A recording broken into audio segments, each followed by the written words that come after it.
भाई मैंने एक नई एसयूवी ली है। अच्छा, कौन सी? एस्प्रेसो। क्या लिए तूने?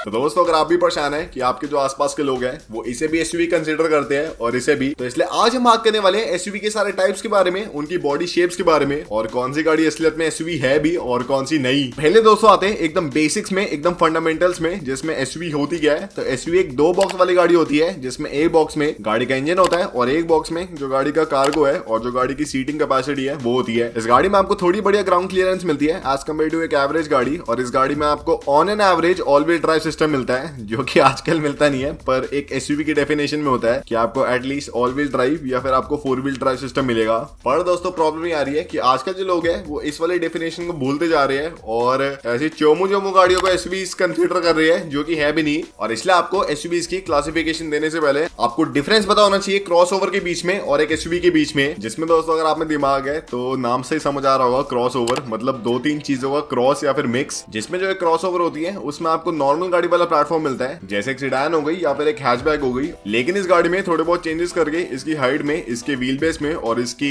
ओवरऑल बॉडी शेप में इसे एसयूवी जैसा बना दिया जाता है। मतलब दोस्तों जो इसका दिल है वो एक नॉर्मल गाड़ी वाला होता है, पर इसे कंसीडर करके दिखाया जाता है कि एक एसयूवी है। और दोस्तों अगर आपको सच्ची बताऊं तो जो 90% एसयूवीज आजकल मार्केट में आ रही है, मैं उनका भी नाम नहीं ले रहा, वो सारी क्रॉसओवर्स है। तो दोस्तों अगर आप सबसे लोएस्ट वाले सेगमेंट में आते हैं एसयूवीज के या फिर सो कॉल्ड क्रॉसओवर्स के या फिर थोड़ी ऊंची गाड़ियों के, तो उसका नाम है सब कॉम्पैक्ट क्रॉसओवर्स। तो ये वो वाली सो कॉल्ड एसयूवीज होती है जिनका जो व्हील बेस है, जिनका जो प्लेटफॉर्म है, आपको एक हैचबैक वाला मिलता है या फिर एक छोटी सेडान वाला मिलता है, और बस उसी में थोड़े बहुत चेंजेस करके उसकी हाइट में, उसकी बॉडी शेप में और उसकी बूट कैपेसिटी में इस गाड़ी को एक एसयूवी के फॉर्म में बेचा जाता है। तो असलियत में ये गाड़ी एक नॉर्मल हैचबैक है या फिर एक नॉर्मल छोटी सेडान है, लेकिन इससे क्रॉस करके, इसमें थोड़े बहुत चेंजेस करके इसे एसयूवी के फॉर्म में बेचा जा रहा है, जबकि है ये क्रॉसओवर। और बाहर की अगर आप मार्केट्स में देखें तो जो होंडा की एचआरवी है या फिर जो ह्यूंडई की कोना है, उन्हें सब कॉम्पैक्ट क्रॉसओवर्स माना जाता है। इंडिया में ये वाली गाड़ी तो भाई प्रॉपर एसयूवीज है। इंडिया में आप कह सकते हैं कि जो सब कॉम्पैक्ट क्रॉसओवर्स है वो ह्यूंडई वेन्यू है या फिर एक्सयूवी 300 है या फिर टाटा नेक्सॉन है। और अगर कोई भी आपको बंदा कह रहा है कि उसने एक एसयूवी ले ली है जबकि उसने एक मान लो एस्प्रेसो ली है या फिर एक ह्यूंडई वेन्यू ली है, तो उसे भाई जो मैंने थप्पड़ मारे थे ना 6,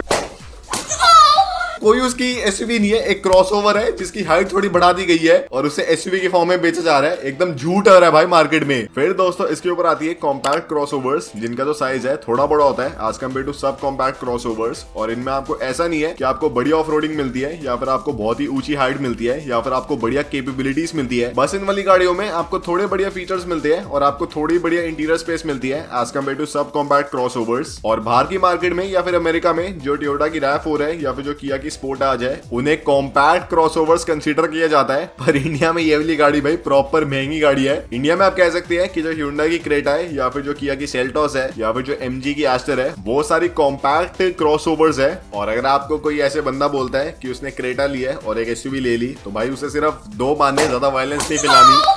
और मेरे पास भी क्रेटा है वैसे, और वो एसयूवी है नहीं, एक कॉम्पैक्ट क्रॉसओवर है जिसमें जो व्हील बेस है एक नॉर्मल गाड़ी वाला है और बस उसमें चेंजेस करके उसे एक एसयूवी के फॉर्म में बेचा जा रहा है। ओहो, शर्ट बदल गई, और शर्ट इसलिए बदली है क्योंकि मैं आपको सब्सक्राइब का बोलना भूल गया था। तो भाइयों जाके सब्सक्राइब कर लेना, हमारे 75,000 हो गए अरिस्टो कार वाले चैनल पे। 80,000 का एम है, तो जाके भाइयों करा दो और एक रियल अरिस्टोक्रेट बन जाओ और जो वर्ल्ड की हायरार्की है लोगों की, उसमें सबसे ऊपर वाले लेवल पे आ जाओ। फिर दोस्तों इसके ऊपर आती है फुल साइज क्रॉसओवर्स, जिनमें आपको 3 रो सीटिंग मिलती है नॉर्मली। इन वाली कार्स में आपको जनरली थोड़ा बढ़िया साइज मिलता है एज कम्पेयर टू नॉर्मल एक छोटी क्रॉसओवर, और इनमें आपको ऑल व्हील ड्राइव भी मिल सकता है। तो इसलिए इन वाली गाड़ियों में आप थोड़ी बहुत ऑफ रोडिंग कर सकते हैं। और जो ये वाली क्रॉसओवर्स है इनमें आपको जनरली थोड़ी बढ़िया लग्जरी मिलती है एज कम्पेयर टू बाकी सारी क्रॉसओवर्स। और अगर आप बाहर की मार्केट के हिसाब से देखें तो जो इंडिया में MG ग्लॉस्टर आती है या फिर जो स्कोडा की कोडियक आती है, ये सारी गाड़ियां क्रॉसओवर्स है, प्रॉपर एसयूवीज है नहीं। पर इंडिया में आप कह सकते हैं कि जो टाटा की हैरियर है या फिर जो जीप की कंपास है, वो आप कह सकते हैं कि फुल साइज क्रॉसओवर्स है, जिनमें आपको साइज थोड़ा बड़ा मिलता है और आपको थोड़ी बढ़िया लग्जरी मिलती है और आपको कैपेबिलिटीज मिलती है, पर किन्हीं कार्स में। पर दोस्तों अगर आपके आसपास का कोई भी बंदा है जो कि इस वाले सेगमेंट में कोई गाड़ी खरीद रहा है और कह रहा है कि उसने एसयूवी ली है, तो उसे मारने की जरूरत है नहीं, क्योंकि ऑलमोस्ट एसयूवी है, भले प्रॉपर ना हो पर ऑलमोस्ट तो है।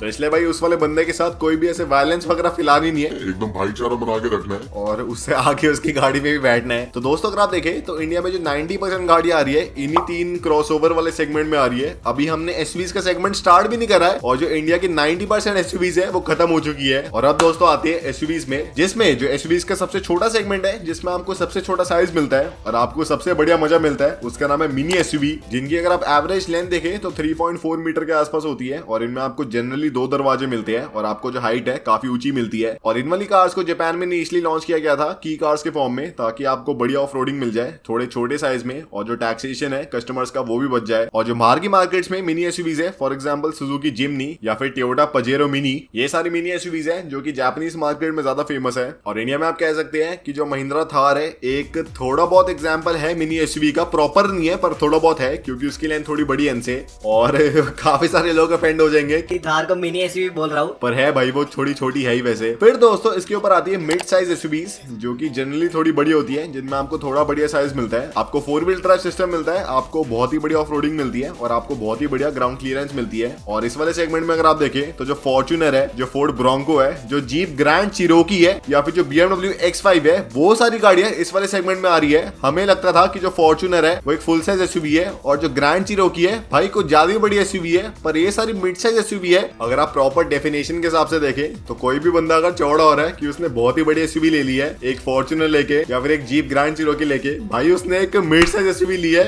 एक डेफिनेशन के हिसाब से, और कुछ भी नहीं है भाई। अभी तो एसयूवी शुरू होती है इसके बाद आना। फिर दोस्तों इसके ऊपर आती है फुल साइज एसयूवीज, जो कि बहुत ही बड़ी होती है, जिनमें आपको बहुत ही बढ़िया साइज मिलता है। आपको जनरली 3 रो सीटिंग मिलती है, आपको लग्जरी बढ़िया मिलती है। और ये वाली जो एसयूवीज होती है इनमें आपको जो ऑफ रोडिंग है वो तो बढ़िया मिलती है, साथ ही में आपको जो लग्जरी है काफी और बढ़िया मिलती है। और इसके बढ़िया एग्जांपल है, अगर आप कैडिलैक की एस्केलेड देखें, अगर आप BMW की X7 देखें या फिर आप मर्सिडीज की GLS देखें, तो ये सारी गाड़ी आप कह सकते हैं कि प्रॉपर फुल साइज एसयूवी है, जिनका बहुत ही बड़ा साइज है, आपको बहुत ही बढ़िया इनमें स्पेस मिलती है और इनमें जो ऑफ रोडिंग है वो भी तगड़ी है। और लिटरली दोस्तों जो Audi की Q7 है, जो कि इतनी बड़ी गाड़ी दिखती है, वो भी इस वाले सेगमेंट में आती नहीं है, वो भी इससे थोड़े छोटे वाले सेगमेंट में आती है। और दोस्तों जो इससे और बड़ा सेगमेंट है, जिसका नाम है एक्सटेंडेड एसयूवी वाला सेगमेंट, जिसमें जो एसयूवी की लेंथ है थोड़ी और एक्सटेंड कर दी जाती है, ताकि आपको और बढ़िया स्पेस मिले, आपको और बढ़िया इसमें कंफर्ट मिले। और इसके जो बढ़िया वाला एग्जांपल है वो है range rover extended wheel base, या फिर अगर आप कैडिलैक एस्केलेड ESP देखें, जिसमें जो गाड़ी की लेंथ है थोड़ी बढ़ा दी जाती है उसके पीछे से या फिर उसकी